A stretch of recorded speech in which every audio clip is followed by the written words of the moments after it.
Bismillahirrahmanirrahim. Assalamualaikum warahmatullahi wabarakatuh. Selamat pagi teman-teman. Oke, nama saya Nila Afnurlisa, NIM 191040131. Pada kesempatan kali ini, saya akan mempresentasikan makalah saya yang bertemakan money laundering. Karena sebelumnya telah dibahas tentang pengertian money laundering dan mekanisme money laundering oleh Mbak Sari, maka pada makalah saya kali ini saya akan membahas tentang sanksi dan hukum money laundering pada hukum positif, lalu pandangan hukum Islam mengenai money laundering, dan yang terakhir yaitu dampak dari dilakukannya money laundering. Langsung saja kita menuju ke pembahasan pertama, yaitu sanksi dan hukum money laundering menurut hukum positif. Oke.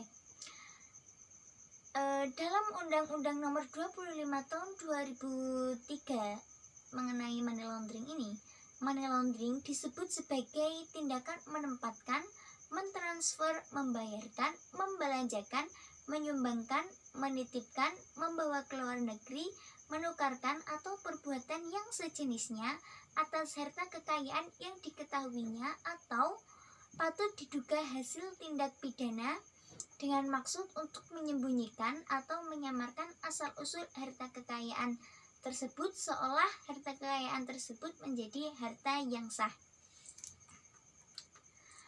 Lalu, hukum positif yang mengatur money laundering di Indonesia ini antara lain yaitu ada Undang-Undang TPPU atau Undang-Undang tentang Tindak Pidana Pencucian Uang yang bunyinya sebagai berikut.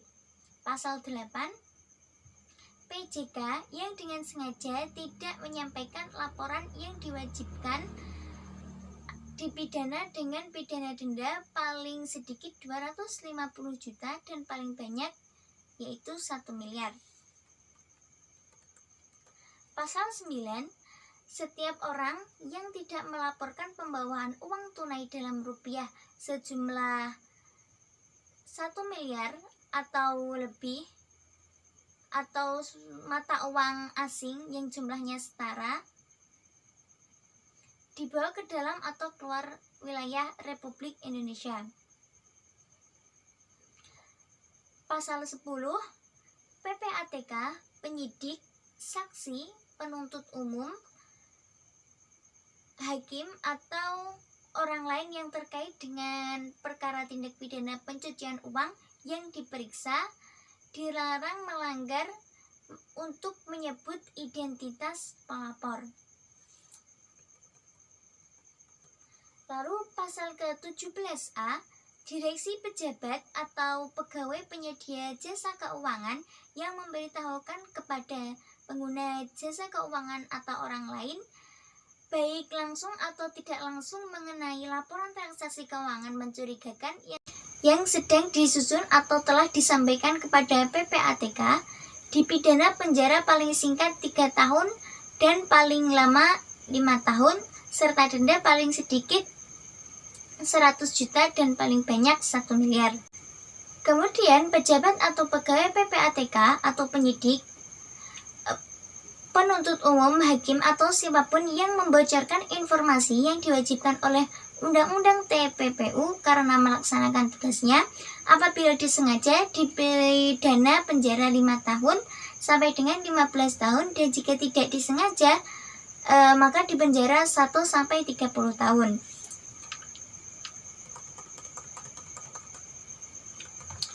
Dan kebanyakan tindakan money laundering ini dilakukan oleh orang-orang yang memiliki tingkat sosial yang tinggi. Oke, selanjutnya kita akan menuju ke pembahasan yang kedua, yaitu pandangan hukum Islam mengenai money laundering. Sebenarnya dalam Islam sendiri tidak terdapat penjelasan secara rinci mengenai money laundering ini.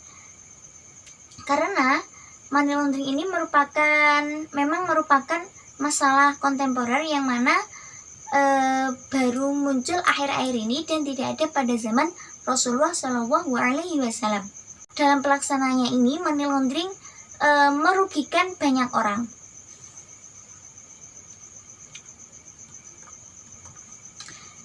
Sehingga ulama fikih dituntut untuk berijtihad dalam menetapkan hukum pidananya.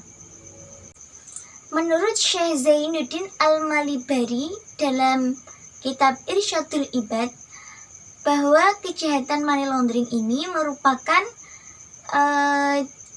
kejahatan yang dapat digolongkan dalam jarimah takzir, yang mana suatu tindakan yang dilarang dalam Islam.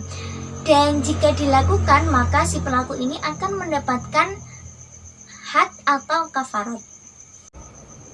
Hukuman jarimah takzir tidak ditentukan oleh besarnya ukuran atau kadar.